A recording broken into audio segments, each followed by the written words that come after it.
ẹ wo bí wọ́n ṣe pa Ìṣọ̀lá Oyènúsì ní August 1971 ní Nàìjíríà yìí. Ẹ wo fídíò ẹ̀ bí wọ́n ṣe pa Ìṣọ̀lá Oyènúsì ní August 1971 maybe orílẹ̀-èdè náà ni.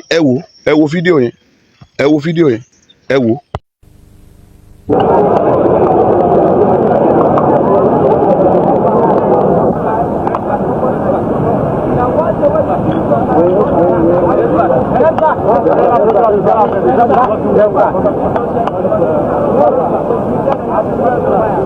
You know the best. You know the best. And thy will shall be done. Thy will has to be done. My spirit shall prevail on my enemies who have conspired to take away my life at this stage. I never knew it.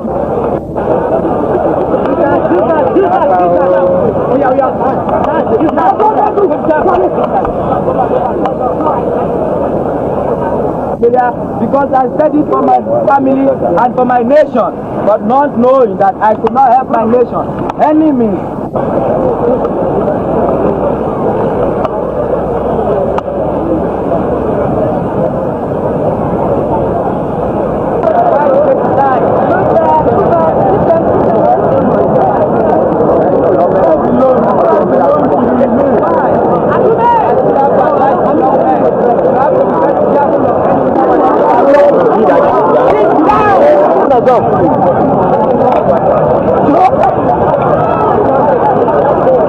The above-named prisoner was on the 26th day of August 1971 found guilty and sentenced to death by Paris court for the following offences: 1. Robbery, punishable under section.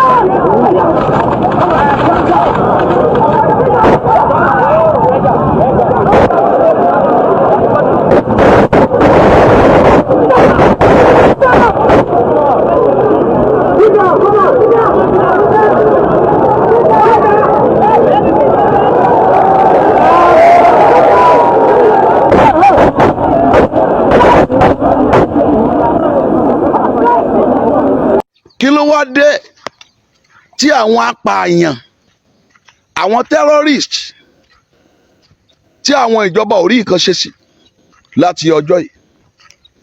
Kí ló wá dé tí olóṣèlú àti àwọn apààyàn wá di ọ̀rẹ́?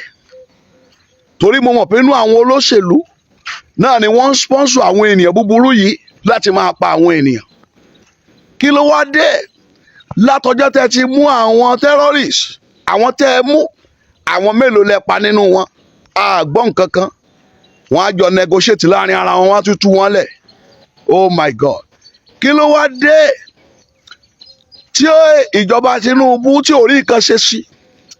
Kí ló wá dé ẹ tún kó àwọn kan, àwọn tẹ́ ẹ kó yẹn àárí nǹkan kan, àárí pé ẹ pa wọ́n ní ìjọba Nàìjíríà. Ìjọba Nàìjíríà jẹ́ ìjọba ìṣòdodo. Ṣùgbọ́n mo mọ̀ pé Olúwa ti dé.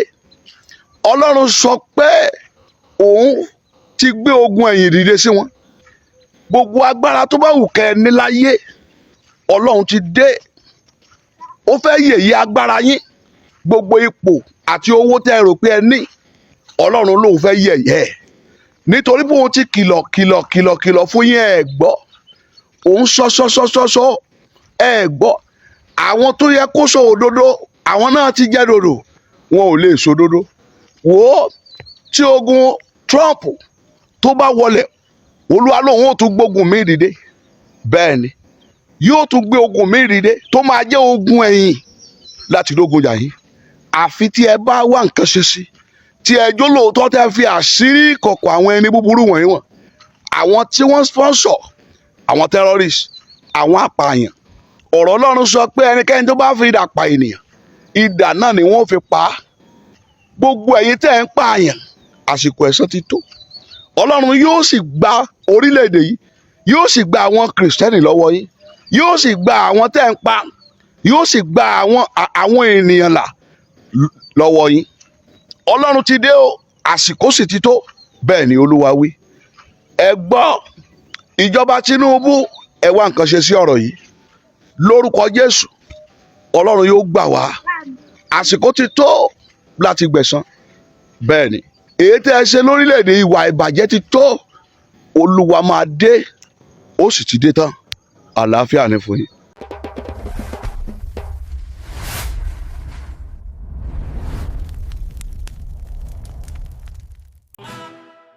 Wetin you dey wait for? If you never subscribe to Arole Baba 1010 Media and TV, you dey miss street gist.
Mo jẹ́ ẹ̀jẹ́ fún orílẹ̀-èdè mi ilẹ̀ Odùduwà tó ń ṣàn fún wàrà àti fún oyin, ilẹ̀ tó kún fún àwọn akọni ọgbọ́n, ètò àti òye.